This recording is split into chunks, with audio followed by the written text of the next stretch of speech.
name is Britt Schumann-Humbert, registered dietitian at the UNC Wellness Center.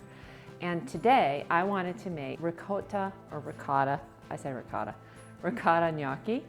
It's just basically a handmade, sort of like a pasta, an Italian pasta.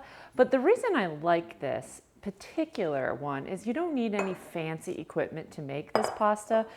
It's really easy and the kids can get involved. It's got a lot of nutrient value to it.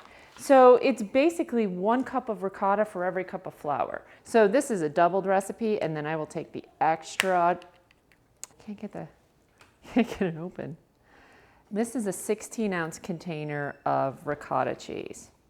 And I'm gonna do the whole thing. And get like a good ricotta cheese. I mean, you can use part skim ricotta. I'm using the full fat one in here, but you know, you can use whatever you want. But just kind of read the ingredients. Like I like this one because it's milk, vinegar, salt, period, end of sentence. It's not organic, but it has minimum ingredients to it. So we have 16 ounces of ricotta cheese.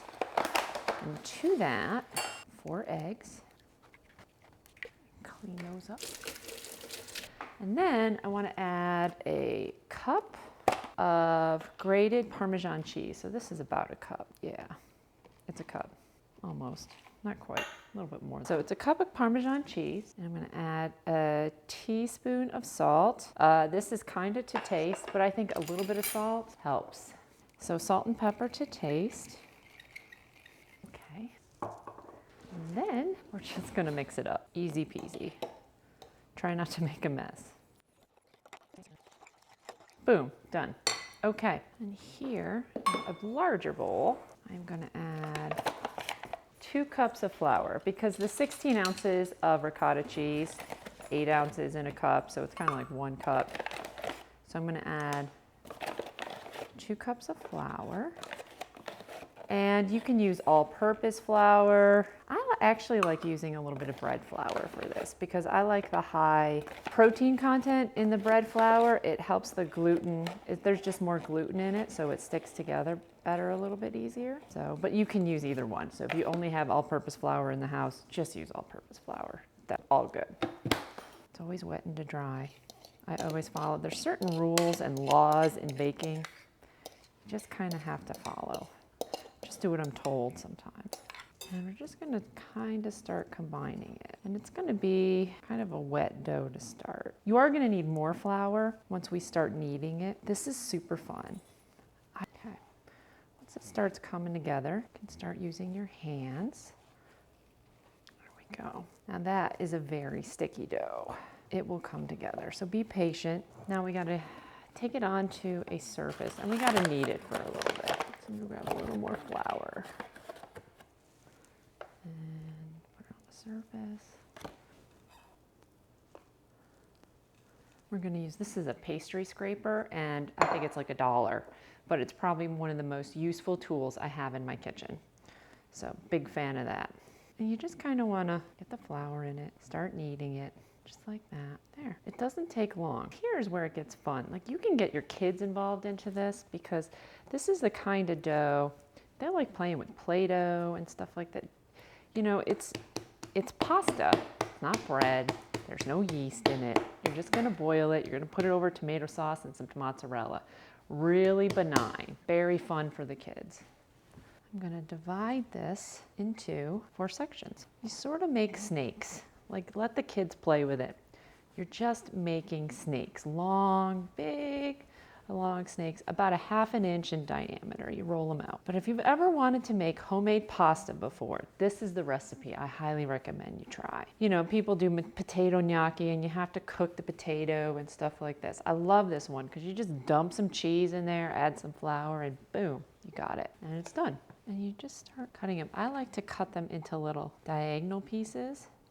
And then I like to make a lot of extra so that I can freeze them and cook them at a later date too. So if I'm gonna do this, I'm gonna do it once and I'm just gonna make a lot. So thank you, Honey Bear, for cleaning up the flour on the floor. Appreciate it. That one's a little sticky. Okay, I am just gonna finish these up and then I'm gonna show you how to cook them. Okay? All right, stay tuned.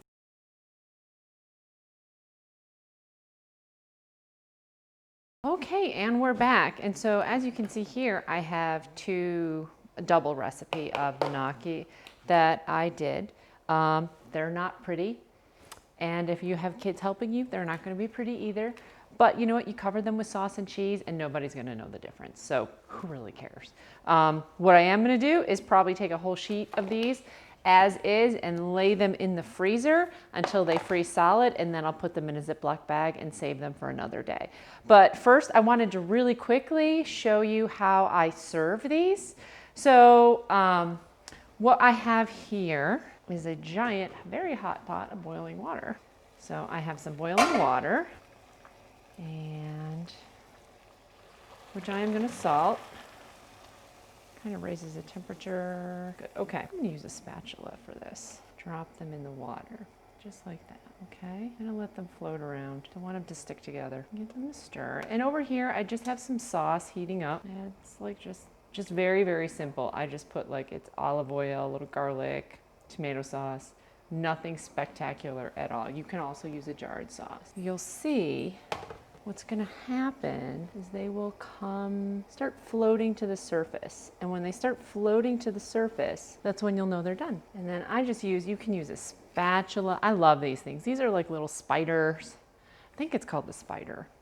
And it's used for like deep frying to like pull things out. I use them all the time when making pasta. And so you just go in, you gently pull them out, and you just drop them in sauce, just like so. Give them a little stir, just like that. So after I'm done cooking all of these, I'm just gonna plate it up. Yum. And then traditionally, you just sprinkle some mozzarella cheese over the top. So you know what? My kids devour this. So here you go. Here's a meat-free. It's got cheese, it's high in calcium. So the cheese is on the inside, it's not just on top. So you can really make a lot of palates very happy with this. It's really good, I'm telling you. Easiest homemade pasta you'll ever have to make. So anyway, that's my tip for today. Homemade ricotta gnocchi. Really fun to make with the kids, especially if they like using Play-Doh. Your house gets a little messy. You don't need any special equipment. It's balanced. It's got protein, carbohydrate, calcium. That's it. Stay well. Have a great day. Bye-bye.